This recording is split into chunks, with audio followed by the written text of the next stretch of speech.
On est ici au studio avec Jessica Mniza, doctorante et professeure adjointe en sociologie à la City University of New York, militante de la mémoire. Bonjour Jessica, merci de répondre à notre invitation. Pourriez-vous nous parler de la 31e commémoration, la particularité de cette commémoration au niveau de la diaspora? Déjà, pour replacer le contexte politique, je pense qu'il faut souligner que ça fait maintenant 1 an que les attaques à la mémoire et que l'accélération dans la diffusion de l'idéologie du génocide s'est produite. Je me rappelle par exemple l'année dernière, à peu près à cette même période, on était ici même à décrypter l'attaque massive au sein de l'initiative Rwanda Classified. Et donc cette commémoration, elle a été une commémoration de lutte. Une vraie commémoration de lutte, comparée à celle de l'année dernière. Et dans ce contexte, j'ai trouvé en tout cas qu'au niveau de la diaspora, il y a eu un redoublement d'efforts, énormément d'événements, que ce soit en France, en Belgique ou aux États-Unis où j'étais cette année.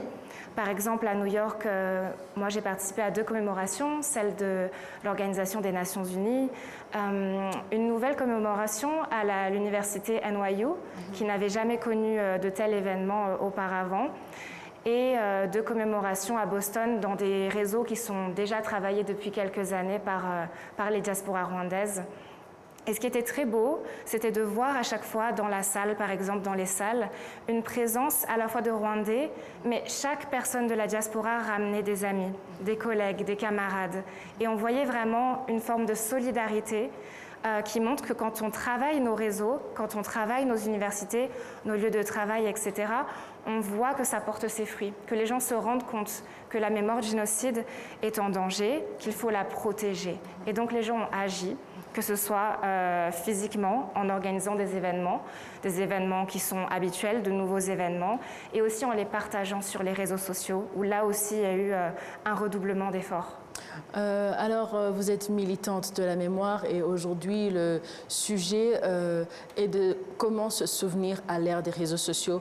Alors, comme Marie Nawugi a invité les jeunes et tout le monde à être sur les réseaux sociaux, au-delà de la présence sur les réseaux sociaux, comment se passe donc, d'une manière concrète, que se passe-t-il? Alors oui, c'est vrai que ce sujet de la présence sur les réseaux sociaux, ça fait maintenant quelques mois, quelques années qu'on en parle pour essayer de faire en sorte que nous soyons plus nombreux, notamment les jeunes qui sont habitués, qui se connectent dès le matin, dès le réveil, qui regardent leur Instagram, leur Twitter, leur compte sur X. Donc sur le côté, il faut être présent. On a fait des efforts. Maintenant, il y a toujours une certaine passivité qu'il faut continuer à dénoncer et à combattre. On a des personnes qui produisent des vidéos sur TikTok d'une excellente qualité. Il faut se connecter et les partager. Il y a des personnes qui écrivent des textes. Il faut se connecter, les partager sur les réseaux, mais aussi commencer à avoir des stratégies un peu plus fines. Je sais que les Rwandais, nous sommes très nombreux sur la plateforme X, par exemple. Maintenant, il faut comprendre qu'il y a d'autres plateformes. Il y a Threads, il y a Instagram, il y a Twitch, il y a TikTok, il y a Blue Sky. Et donc, il faut un petit peu réfléchir, chacun à son niveau. Moi, quel est mon public? Par exemple, si je veux m'adresser à des universitaires, à des personnes de culture, à des écrivains, beaucoup ont quitté la plateforme X. Il faut donc aller sur Blue Sky, il faut donc aller sur Threads. Si je veux m'adresser à un public très jeune, qui est plutôt friand de vidéos, il faut aller sur TikTok. Il faut vraiment qu'on adapte nos contenus, qu'on adapte nos luttes et le partage de notre mémoire à chaque plateforme et à son public. En essayant d'être un petit peu moins dans un côté schématique. Je vais sur Twitter, je poste, je m'énerve un petit peu, parce qu'en plus, malheureusement, on voit maintenant les algorithmes dans leur fonctionnement. Sur Twitter, on se parle un petit peu entre nous. Ouais.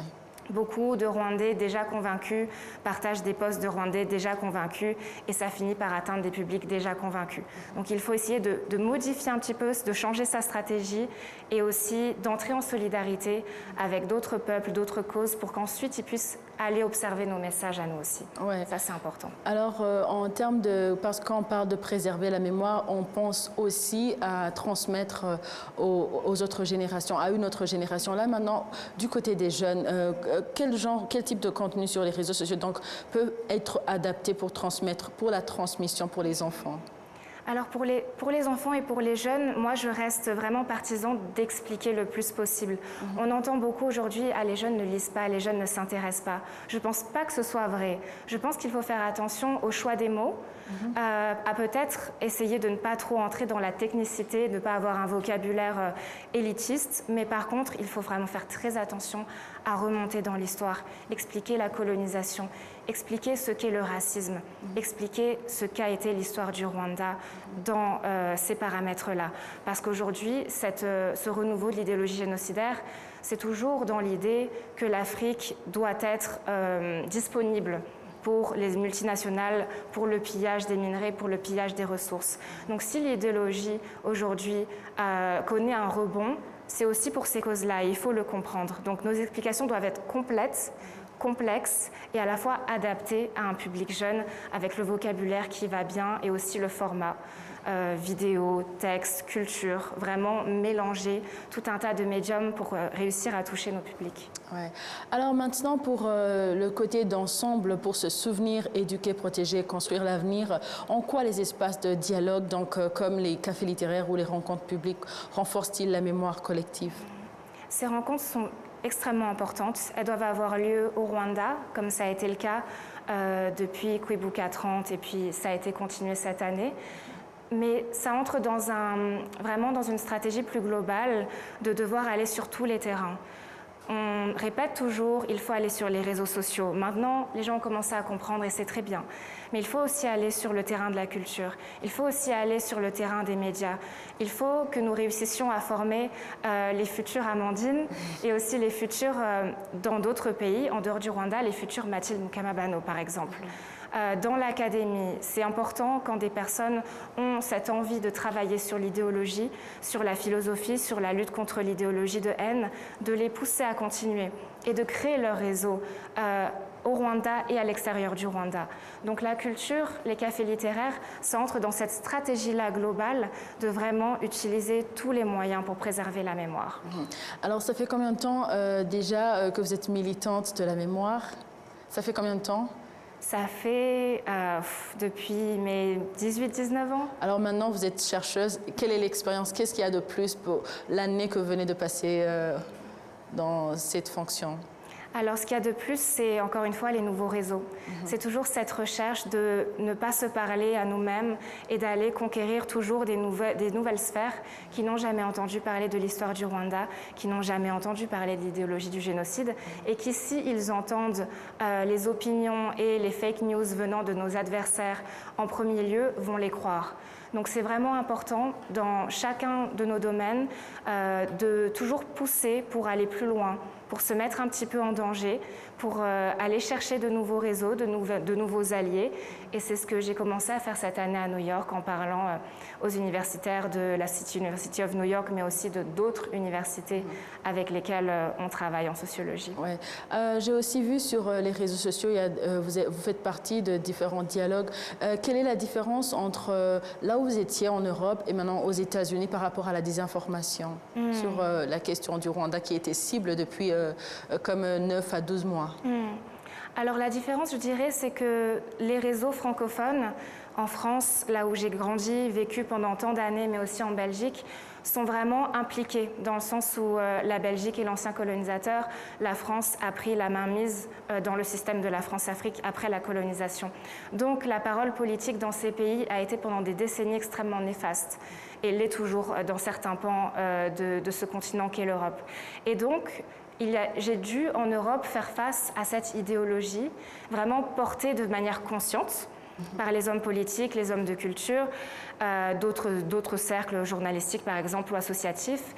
Et aux États-Unis, c'est un peu plus de l'ignorance avec un racisme banalisé, où ils vont penser qu'en Afrique, toujours nos ethnies, nos peuples s'entretuent et que c'est quelque chose de naturel, et où ils vont être touchés à cause de cette négrophobie par l'idéologie anti-Tutsi, de se dire que voilà, les Rwandais, les Tutsis, leur pays réussi, est bien organisé, donc quelque part c'est bizarre, donc il doit y avoir quelque chose de caché derrière. C'est ça le problème qu'on va avoir aux États-Unis, avec aussi la présence d'associations, so-called des droits humains, mais qui sont très néfastes depuis les années 90, comme Human Rights Watch, comme Amnesty International, qui malheureusement sont très respectés, mais qui diffusent toujours de la désinformation, du racisme à notre rencontre. Ouais. Alors, vous êtes la personne appropriée à qui je peux poser cette question. Maintenant, on encourage les gens à venir sur les réseaux sociaux, à suivre des personnes qui écrivent bien, méticuleusement, comme les académiciens. Alors, on voit en termes de désinformation, il y a des personnes très intellectuelles qui, dans la désinformation, qui peuvent vraiment corrompre ceux qui sont en train de commencer la recherche. Quel conseil pourrais-tu donner à ceux qui viennent en termes de trouver l'information, qui croire et qui ne pas croire, si on veut vraiment s'informer sur les réseaux sociaux?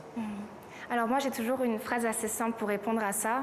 Il faut que les personnes fassent leur choix. Est-ce qu'elles décident de faire confiance en les cercles, réseaux, associations de personnes survivantes du génocide contre les Tutsis, ou est-ce qu'elles décident de faire confiance en les cercles, réseaux, chercheurs, penseurs proches des tueurs? Et ça peut paraître une question assez facile comme ça, mais on voit par exemple qu'aujourd'hui, un texte négationniste, raciste, partagé par exemple une personne condamnée pour ces choses-là, Charles Onana, va être repartagé par des personnes qui se disent de bonne intention. Alors moi, je leur dis tout simplement, regardez les sources. C'est des choses qu'on apprend, je pense, à l'école, au lycée, au collège peut-être même. Quand on voit un texte, on cherche l'auteur, on fait une recherche sur l'auteur, sur ses réseaux, et on essaie de comprendre quel peut être l'intérêt de la personne à diffuser tel et tel discours. C'est vraiment ça, la chose la plus simple à faire. Alors, avant de vous laisser partir, dans votre chemin de militante de mémoire, quel message pourriez-vous partager à ceux qui nous suivent en termes de le chemin? Vous en êtes où maintenant? Qu'est-ce qui rend votre fierté? Ou bien c'est quoi le défi? Quelque chose comme un appel aux autres personnes qui puissent vous rejoindre. Toujours le même message, rejoignez-vous, mais surtout ne vous démoralisez pas. J'ai entendu beaucoup ces derniers mois des personnes dire « mais c'est terrible, c'est triste, pourquoi en sommes-nous toujours là ?» Mais il faut savoir qu'à chaque crime contre l'humanité, l'esclavage, la traite transatlantique, l'Holocauste, chaque crime contre l'humanité a son négationnisme et son discours de haine qui résiste. Nous, il faut simplement qu'on reste à un niveau supérieur et que nos voix soient les plus fortes. Il y a de l'espoir, il ne faut pas se décourager et il faut se dire que c'est un combat collectif. Quand on pense qu'on est tout seul face à ce challenge, on peut se sentir très vite déprimé, sous l'eau ou face au pied d'une montagne, mais collectivement, nous sommes plus forts. Et ça, on commence à vraiment le comprendre. On peut faire, si tu permets, on peut faire un rappel sur les réseaux sociaux, parce que beaucoup de gens pensent à TikTok, quand on parle de jeunesse, et d'autres pensent à Threads. Est-ce qu'il y a une particularité, une insistance pour que chacun se sente concerné et savoir où se diriger? Parce que vous êtes souvent sur les réseaux sociaux. Schématiquement, je dirais qu'Instagram, Threads et TikTok sont des bonnes plateformes pour partager des expériences personnelles, pour témoigner. Moi, j'aimerais tellement que plus de personnes témoignent. On a beaucoup d'amis qui ont grandi au Congo, qui ont eu des expériences de l'idéologie anti-Tutsi, pas que au Rwanda, mais dans la région élargie. Ça peut permettre aux personnes de comprendre qu'est-ce que c'est l'idéologie du génocide. Témoignez, faites parler vos aînés, parlez sur les réseaux sociaux, écrivez dans vos stories, écrivez des threads et vraiment essayez d'atteindre ces plateformes qui pour moi sont populaires.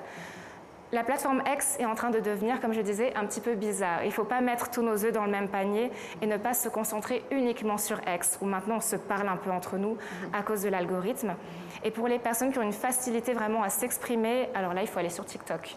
Vidéo entre 1 et 3 minutes.